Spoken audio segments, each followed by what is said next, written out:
સમાચારમાં આગળ વાત કરીએ। સમાચાર દ્વારકાથી મળી રહ્યા છે। દ્વારકાના જામ ખંભાળિયાની નગરપાલિકામાં સીમાંકનમાં વધારો જોવા મળ્યો છે, જ્યાં ખંભાળિયા નગરપાલિકાની સીમાંકનમાં વધારો થયો છે।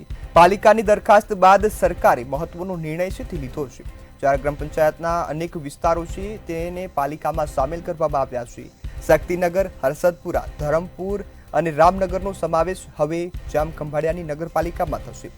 જામ ખંભાળિયા પાલિકાનો વિસ્તાર અંદાજિત ડબલ થશે, ત્યારે પાલિકાના 7 વોર્ડમાંથી 9 થી 10 વોર્ડ બનાવવામાં પણ આવશે। ત્યારે પાલિકાની માંગણીને લઈ જે ગતિવિધિઓ હતી તે ચાલતી હતી, જે બાદ હવે મંજૂરી આપવામાં આવી છે। પાલિકાની માંગણીને લઈ ગતિવિધિઓને મંજૂરી આપી છે। રાજ્ય સરકાર દ્વારા ઘણા સમયથી જે ગતિવિધિઓ ચાલતી હતી તેના પર હવે મહત્વનો નિર્ણય છે તે લેવામાં આવ્યો છે। નગરપાલિકામાં સામેલ વિસ્તારમાં જે વિકાસ છે તેના વિકાસના કામો છે તે હાથ ધરવામાં આવશે।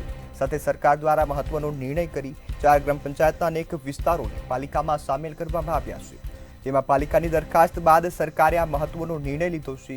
જે બાદ આ તમામ વિસ્તારોમાં હવે વિકાસના કાર્યો વેગ પકડશે, જેમાં શક્તિનગર, હરસદપુરા, ધરમપુર અને રામનગરનો સમાવેશ થાય છે। હદ વધારવાનો પ્રયત્ન ચાલી રહ્યા હતા। નગરપાલિકાની આસપાસ 4 ગ્રામ પંચાયતો આપણે આવેલી છે અને વિકાસની તરાહ એવી છે કે નગરપાલિકાના વિસ્તારની બહાર જે ગ્રામ પંચાયતનો વિસ્તારો છે એમાં હદ વધારવાની ન હોવાને કારણે વિકાસ કામો થઈ શકતા ન હતા। નગરપાલિકાની દરખાસ્તના સંદર્ભમાં રાજ્ય સરકાર દ્વારા આજે જાહેરનામું પ્રસિદ્ધ કરી દેવામાં આવ્યું છે અને ખંભાળિયા નગરપાલિકાની આસપાસના 4 ગામોના મોટા પ્રમાણના વિસ્તારો ખંભાળિયા નગરપાલિકામાં सम्मिलित કરી દેવામાં આવ્યા છે।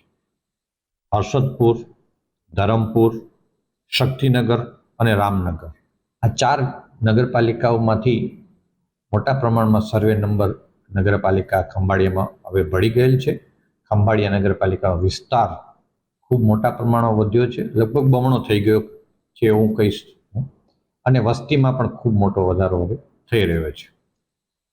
વસ્તી અને વિસ્તાર વધવાથી નગરપાલિકાનો વર્ગ પણ વધી જશે।